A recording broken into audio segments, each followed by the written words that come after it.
part of your performance. You made it look so easy. It is good to see all age involvement in the spiritual journey. Life becomes full of joy when you're in contact with God.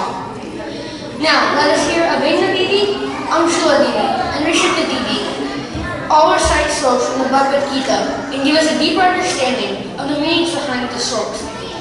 All the slokas sung by Bhagwan in the Gita have very deep meanings. Even if we understood one slok and implement that in our lives, within less than 700 lifetimes, we can reach moksha.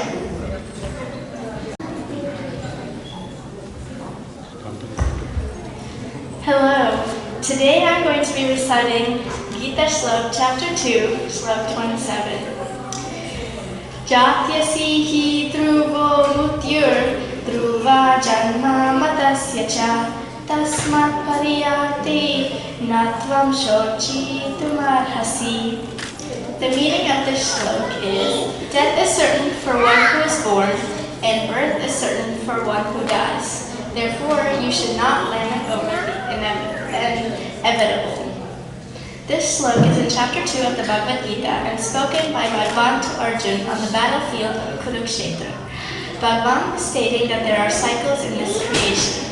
Just like the sun rises and the sun sets, so is the cycle of birth and death. One does not cry or get upset over sunsetting because one knows it is going to rise again. In the same way, Bhagwan is telling Arjun that one should not grieve for someone dying because they are going to be born again. The cyclic principle of this creation can be seen in everything. This has to do with the changes in this creation. This creation is not static, it is dynamic, it is alive. We see all kinds of changes, but it is hard to think of our own birth and death as one. The intellectual understanding of I am the Atman makes birth and death easier to accept. When our understanding is that I am the body, then fear sets in for death because death is perceived as the end. We hate to think of our end. We want to continue as we are in this world. In the Mahabharata, Yudhishthira has a dialogue with Dharma, but does not accept the fact that he too will die. In this slok, Bhagwan says clearly that one who is born dies and one who dies is born, nothing else. When we read this slok, we also need to examine ourselves, our bias, and our assumptions.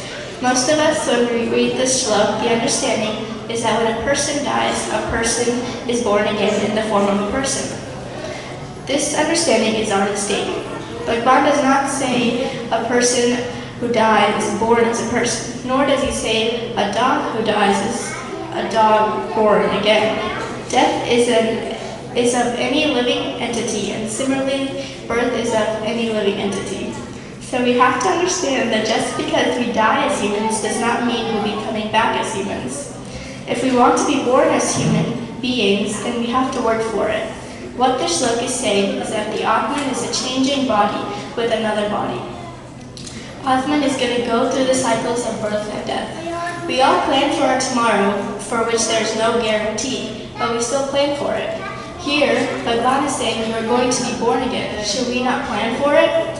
From this slok, I learned that I'm going to be coming back in this creation. I know that I'm not coming as I am now, even if I come as a human being. I will have to come as a baby. The questions I have to ask myself are the following. Number 1, would I want someone to love me? Yes, I would want someone to love me. As a small child, I'm not capable of anything, and someone who loves me will do all that is required. If I want that, then should I be loving in this creation? Yes, I have to remember the law of karma and realize what I sow, I will reap. Number 2, would I want someone to guide me? Yes, and then in this life, I have to guide others also. Number 3, would I want someone to teach me right from wrong? Yes, then I have to make the effort to learn about right and wrong and impart that knowledge to others. Would I want someone to forgive me? Yes, I am not perfect and I will make mistakes. It sure will be nice to have someone forgive me when I make those mistakes. In this life, I have to learn to forgive others also. Would I want someone to have compassion on me? Yes, I would want someone to show me compassion and take care of me. For that to happen, I have to be compassionate in this life and take care of others too. Number 6, would I like understanding from somebody? Yes, We are not perfect and we all do not know everything. We are going to make mistakes and someone should understand us and forgive us. For that expectation, I should be understanding in this life. I have to live my life in a way that will make my future lives better. If I live my life with the correct understanding of this slok, then even with selflessness, wants for my welfare, and for activities I do will propel me towards God. Thank you. I will be reciting Geeta Slok Chapter 3, Slok 27. Prakrute kriyamanani gune karmani sarvashah ahankara vimudatma karta hamiti manyate. Basically, what the sloka is saying is that all work is done by the energy and power of nature, but due to the delusion of ego, people assume themselves to be the doer. This slok is very difficult to understand and sometimes hard to accept. It is in the Bhagwan in saying that we all suffer from the disease of delusion. We are all deluded and it is very hard to swallow. So just by translating the meaning of the slok is not enough to convey the correct understanding. We have to understand this slok a little better. Just the translation by itself does not convey the true meaning of what is said by Bhagwan Sri Krishna. Most of us are stuck in body consciousness. I am this body and that is all there is to it. I do not understand that this body is mine, meaning that this body is a part of me. Think about the shirt that you are wearing. The shirt is on your body, but that does not mean that someone who sees your shirt assumes that you are your shirt. You are wearing it, but that is it. Same with this body. This body belongs to me, but it is not me. So to say that I did this or I did that is incorrect. It is correct to say that this body did this and this body did that, not I. The same is true of the mind. The mind belongs to me. I am not the mind. Similarly, the intellect and ego belongs to me. So it is proper to say that my mind solved it and my intellect thought of it and my ego played a part in that decision. Instead of I solved it, I thought of it and I played a part in that decision. If this is still difficult for some of you to understand, let's look at the physical body. A little walk on the path of anatomy and physiology of the human body can better help us understand this. Look. The body is made of over 53 trillion cells. That is a 5 and a 3 followed by 12 zeros. Just imagine the magnitude of number of living beings that comprise of your body. Your whole body is a community of over 53 trillion cells. These are all independent living beings within your body. All your organs and limbs in your body are made of these cells, and they all have unconditional love for you, and that has brought them together in the form of your body. Physiology talks about how the body works. When we decide to do something, then the intellect, with the help of the mind through the brain, sends the signals to the various parts of the body to act. The cells in the body are the actual doers of the action. So we have used our intellect, our mind, and our cells to do the action. All three belong to us. So for us, the Atman, to say that I am the doer is wrong.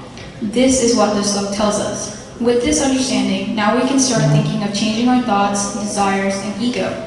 Since intellect, mind, and ego are a part of me, I can start making improvements on these three. The body is just following the orders of these three. If these three are on the right path, then the mind and the body will also follow the right path.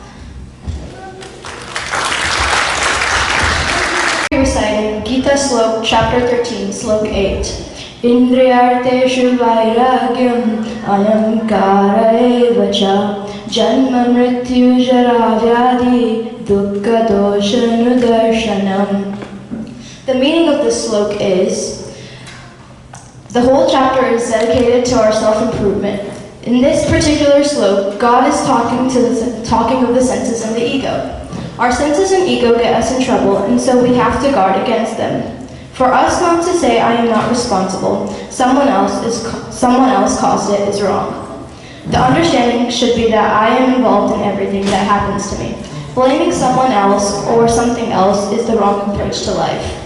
When you realize that you are involved in everything that is happening to you, then only you can start improving yourself. Remember that life is a chance to improve ourselves, the Atman. The senses and ego are possessions.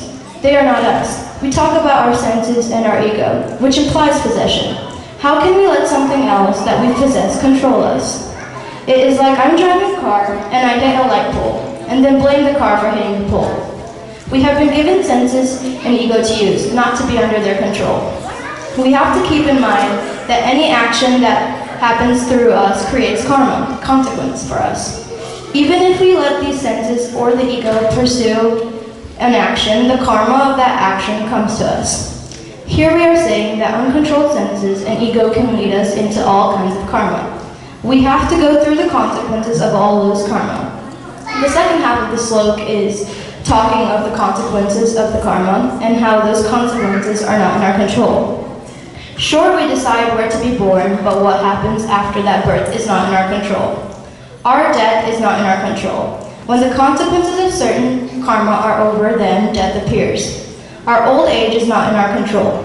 We all age and we have to go through the consequences of age. Maybe good or maybe bad. Disease and difficulties all come due to consequences of karma, some of which are not in our control. We still have to suffer through them. Suffering is the direct results of past karma, and that also visits us. Our faults may become more because we are not in control. As humans, we are supposed to reduce our faults, but being not in control, we never know about our faults. There is nothing wrong in taking birth in this world, but we come in this world on your terms, not the terms of your uncontrolled senses and ego. Swami Vivekananda, Adi Sankaracharya, Ramakrishna Paramahans all came in this world on their terms, and they left this world on their terms. We admire them, their lives, and the work they did. We long for those kind of lives, saying, move the senses to dispassion since passion, and enjoyment from them all are temporary, and most of the time they harm us with karma. Similarly, ego may give up feeling of having won, but in the end, karma generated hurts us. Each slok in the Bhagavad Gita is full of wisdom, and we have to make an effort to understand. So we have enriched lives.